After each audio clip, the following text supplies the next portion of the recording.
지금부터 내가 해주는 얘기 들어주겠니?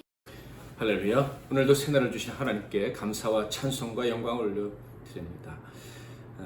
8월 13일 목요일 새벽입니다. 오늘은 시편 8편 찬양을 하나님께 올려드리는데요. 기타를 치면서 한번 찬양하겠습니다.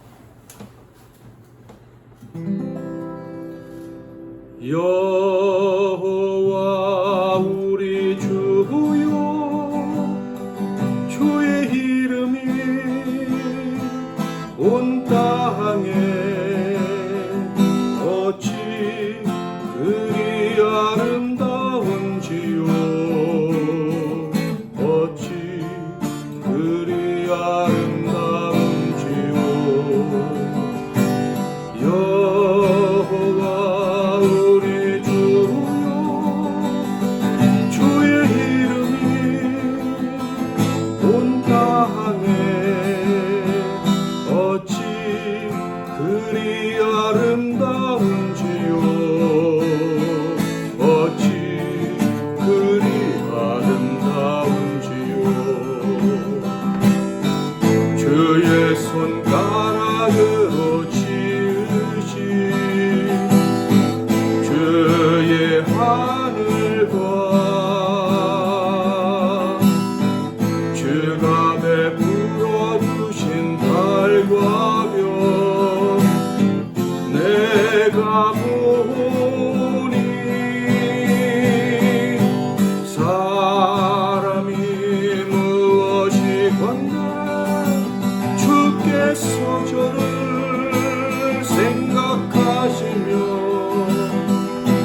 인자가 무엇이 간데 저를 권고하시나이까.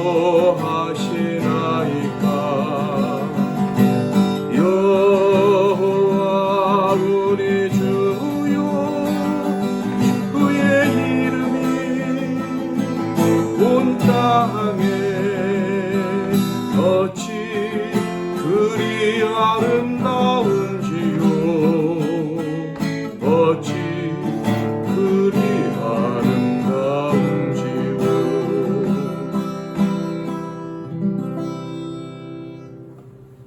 아멘. 오늘 하나님께서 주시는 은혜의 말씀은 이사야 24장 1절부터 23절 말씀이 되겠습니다.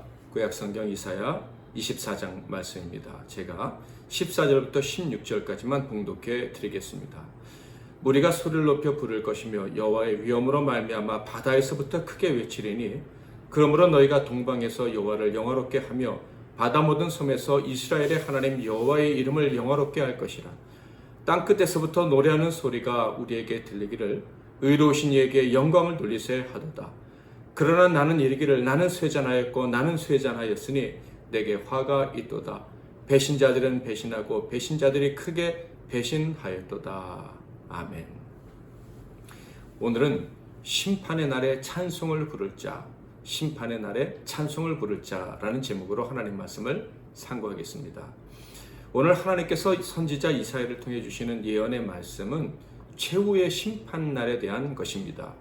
오늘 본문 말씀을 읽으면서 저는 이 말씀이 가장 먼저 떠오르더라고요. 전도서 1장 2절 3절 말씀입니다. 전도자가 이르되 헛되고 헛되며 헛되고 헛되니 모든 것이 헛되도다.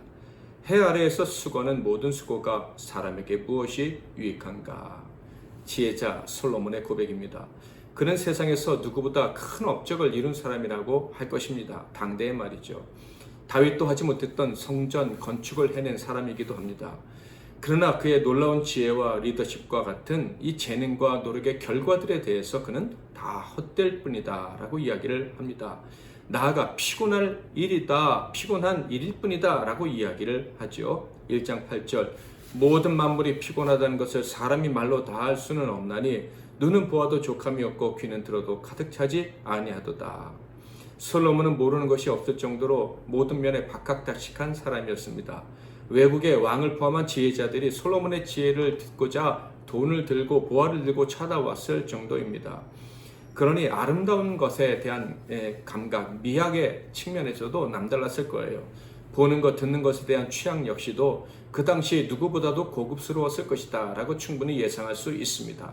그런데 그의 눈으로 보는 것, 귀에 귀로 듣는 모든 것, 즉 전에 그에게 아름답다고 여겨졌던 모든 것들이 하나같이 만족스럽지 않고 그저 피곤할 뿐이다 라고 고백을 하고 있습니다. 놀라운 일이지 않습니까? 도대체 왜 이런 일이 벌어지고 말았습니까? 바로 하나님이 아름답게 창조하신 것들을 다 망가뜨린 인간의 죄 때문입니다. 창조 때의 아름다움에 인간의 죄악이 덧붙여져 버리니 처음에는 좋은 것 같다가도 결국 우리의 본성에 맞지 않는 것이라 싫어지고 불편해지는 것입니다. 그러니까 최초 죄 없는 인간의 수준은 하나님이 느끼는 것과 같은 그런 놀라운 수준의 것이었어요. 그런데 하나님의 피조물됨, 아들됨을 거절하고 포기하고 하나님과 다른 본성으로 살려는 이 죄악으로 말미암아 더러운 것도 아름답게 느끼게 되는 이상한 일이 벌어지게 된 거예요. 그러니까 이 죄악된 인간이 느끼는 것은 아름답다고 여겨지는 것들 모두가 다 사실은 왜곡된 것이며 사탄의 관점이 포함된 것이라 할 수가 있겠습니다. 그러므로 하나님께서 이 죄악된 사람의 본성을 조금만 원상으로 복귀시켜 주시면 그 최초의 본성이 조금만 깨어나도 아름답다고 여겨졌던 모든 것들에 대해서 환멸을 느낄 수밖에 없는 것이죠. 그 환멸스러운 것들을 아름답다고 사랑하고 지키고 더 생산하려 했던 이 행위들이 얼마나 피곤한 일이었던가, 험한 일이었던가라는 것을 알게 된다 하는 거예요. 이렇게 모든 사람들이 다 같이 함께 지금까지 좋다고 아름답다고 생각했던 모든 것들에 대해서 피곤함과 허무함을 느낄 때 바로 그때가 최후의 심판 때인 것입니다. 그런데 심판 날에는 이 솔로몬처럼 감정적으로만 느끼는 것이 아니죠. 정말 아름답다고 생각하고 소중하다고 여겨졌던 것들이 그냥 아닌가 보다 하는 정도가 아니라 완전히 사라지게 되는 거예요. 그래서 충격을 받게 되죠. 선지자의 말을 들어볼까요? 이사야 24장 1절. 보라, 하나님께서 땅을 공허하게 하시며 황폐하게 하시며 지면을 뒤집어 엎으시고 그 주민을 흩으시리니. 심판 날에는 하나님께서 지면을 다 뒤집어 엎으신다라고 하십니다. 천지 창조의 그 시점에, 그 직전에 모든 것이 혼돈 가운데 있었던 그 모습으로 돌리시는 것 같다 하는 생각이 들 정도입니다. 왜 그렇습니까? 하나님이 지금 새 창조를 하신다 이런 말씀이에요. 아름다움의 기준, 거룩함의 기준을 새롭게 정립하실 것이다 라는 것입니다. 지구를 황폐하게 하시고 사람들을 다 흐트러 버리실 것입니다. 세상에 아무것도 아름다운 것도 의지할 것도 없도록 만들어 버리신다. 이것이 3절부터 13절에 있는 말씀인데 읽어보면 아주 끔찍합니다. 그래서 사람들은 완전히 소위 멘붕 상태가 오는 거예요. 그리고 나서 하나님께서 새롭게 세우신 질서를 보게 되는 것입니다. 무엇이 아름다운 것인지 무엇이 좋은 것인지 이제 새롭게 깨닫게 될 것이다. 2절을 볼까요? 백성과 제사장이 같을 것이며 종과 상전이 같을 것이며 여종과 여주인이 같을 것이며 사는 자와 파는 자가 같을 것이며 빌려주는 자와 빌리는 자가 같을 것이며 이자를 받는 자와 이자를 내는 자가 같을 것이니라. 어떻게 빌려주는 자와 꾸는 자가 같을 수가 있겠습니까? 백성과 제사장이 같을 수가 있겠습니까? 완전히 사회의 질서가 뒤바뀌어 버렸다, 뒤죽박죽 돼버렸다 하는 거예요. 이를 통해서 하나님이 새로운 질서를 만드시게 되겠죠. 모든 것이 망가지고 모든 질서가 파괴되었을 때 그 무서운 날에 하나님이 새로운 질서를 만드시게 될 터인데 이것을 아는 사람이 있는 거예요. 그 사람들은 바로 하나님께 찬송을 올려드리는 자들이다. 하나님께 찬양을 올려드리는 자들이다 하는 거예요. 다 망가졌는데 찬양을 하는 자들이 생긴다는 거예요. 14절. 무리가 소리를 높여 부를 것이며 여호와의 위엄으로 말미암아 바다에서부터 크게 외치리니. 모든 것이 망가졌는데 남은 것은 폐허뿐인데 이 세상 질서가 다 바뀌어가는 뒤죽박죽 세상인데 이 세상에 새로 적응해야 되는 무거운 짐이 어깨를 짓누르는데 어떻게 찬양을 올려드릴 수가 있을까? 그 이유는 그들이 진정한 아름다움을 보았기 때문입니다. 그래서 감탄하며 노래하는 거예요. 도대체 그것이 무엇입니까? 그것이 무엇인지 14절에 나와 있어요. 한번 찾아보시겠습니까? 무리가 소리를 높여 부를 것이며 여호와의 위엄으로 말미암아 바다에서부터 크게 외치리니. 바로 여호와의 위엄입니다. 하나님의 그 아름다우심, 하나님의 거룩하심, 그 대단하심을 이제 본 사람들이 있는 거예요. 그 사람들이 하나님을 찬양하게 된다, 이런 말씀입니다. 사랑하는 성도 여러분, 하나님 만나보셨습니까? 하나님을 만난 사람을 보신 적이 있습니까? 하나님을 만난 사람은요, 하나님의 아름다우심을 알아요. 그분이 얼마나 위대하신 분인지, 얼마나 세상을 아름답게 하실 수 있는지를 알아요. 그분은 그 어떤 분보다 뛰어나다는 것을 압니다. 어떤 음악가보다 더 큰 위로를 주셔요. 어떤 상담가보다 더 큰 치료와 용기를 주십니다. 어떤 부자나 권력자보다 더 큰 안정과 평안을 제공해 주시는 분이 하나님이에요. 하나님을 만난 사람은 그것을 알아요. 그래서 그 하나님의 위엄, 하나님의 아름다우심, 하나님의 대단하심을 찬양할 수밖에 없는 거예요. 모든 것이 파괴되는 중에도 하나님을 만나기만 하면 그때는 달라지는 거예요. 저는 하나님을 만났고 또 만난 사람들을 수없이 알고 있습니다. 그렇게 하나님을 만난 사람들의 특징은 무엇입니까? 하나님이 내 모든 것을 바꾸셨습니다 라고 외치면서 하나님을 찬양하는 거예요. 나는 이제 두렵지 않습니다. 모든 것이 새로워졌습니다 하면서 하나님을 찬양하는 거예요.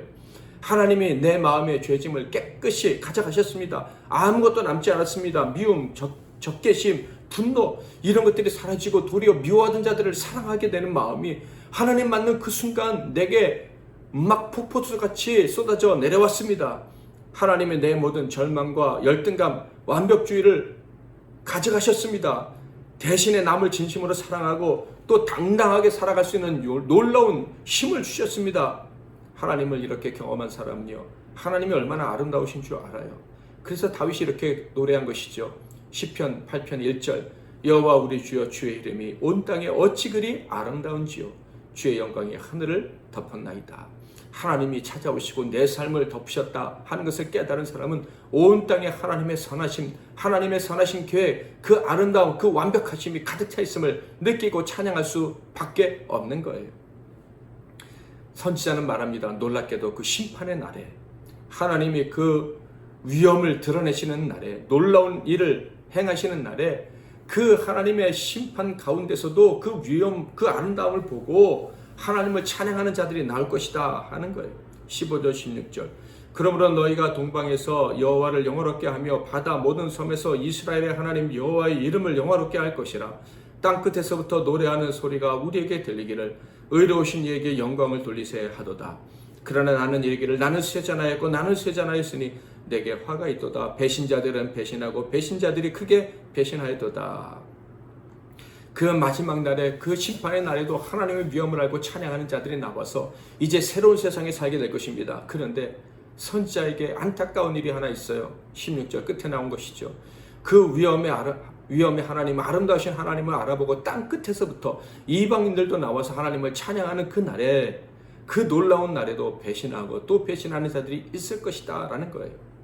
절대로 하나님의 아름다우심을 볼 수 없고 세상의 아름다운 말 추구하는 험한 인생들이 계속될 것이다 라는 거예요. 배신하고 배신하는 일이 도대체 누구에게 나타나는 것입니까? 세상의 특징이에요. 세상의 아름다움이란 자기 만족, 자기의 유행만을 추구하는 것 아니겠습니까? 이런 이기적인 행동이 세상의 특징이에요. 세상을 아름답게 여기는 사람들이 바로 이런 사람들이에요. 그러니 이기적인 행위를 아름답게 여기는 자들, 가치 있게 여기는 그런 자들의 행동 양식이 무엇이겠습니까? 배신이죠. 함께 좋은 것을 추구한다 할지라도 결국 내게 좋은 것을 쫓아가야 되니 배신할 수밖에 없는 거예요.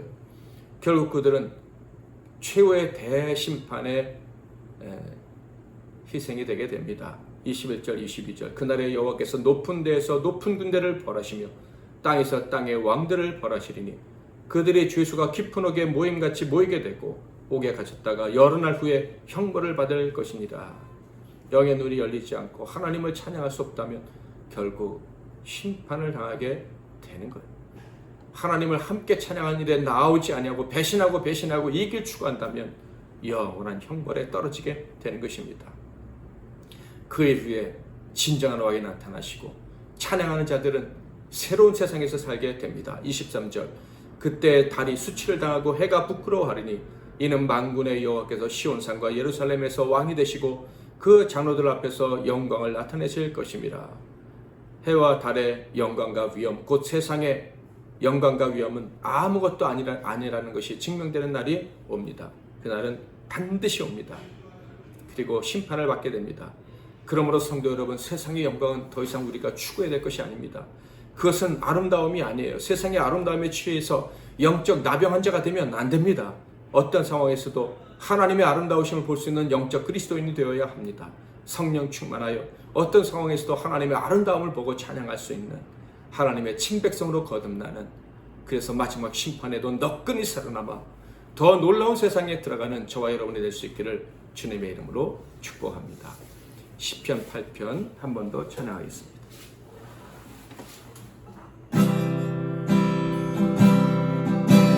여호와 우리 주여, 주의 이름이 온 땅에 어찌 그리 아름다운지요, 어찌 그리 아름다운지요. 여호와 우리 주여, 주의 이름이 온 땅에 어찌 그리 아름다운지요, 어찌 그리 아름다운지요. 주의 손가락으로 지으신 주의 하늘과 주가 베풀어 주신 달과 별, 내가 보니 사람이 무엇이건대 주께서 저를 생각하시며 인자가 무엇이건대 저를 원고하시나이까. 여호와 우리 주여, 주의 이름이 온 땅에 어찌 그리 아름다운지요, 어찌 그리 아름다운지요.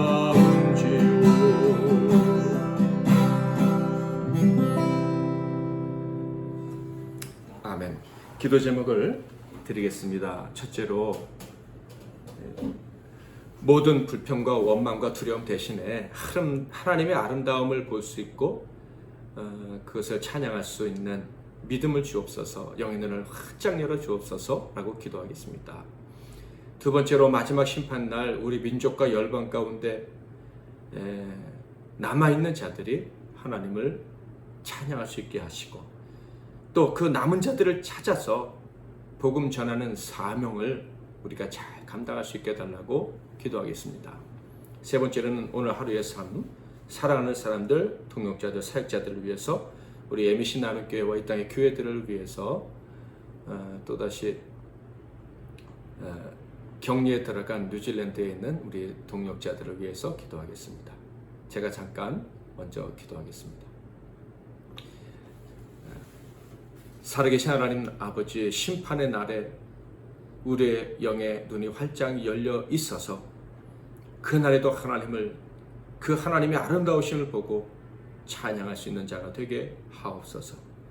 언제나 하나님의 아름다우심이 우리 눈에 보여 기가 막힌 상황 속에서 하나님을 찬양하며 하나님을 의지하며 하나님의 도우심을 얻고 사는 복, 그 복을 누리는 저와 우리 모든 성도들 되게 하옵소서. 그리고 그 복을 누리는 자들이 점점 많아지게 하옵소서. 예수 그리스도의 이름으로 기도하옵나이다.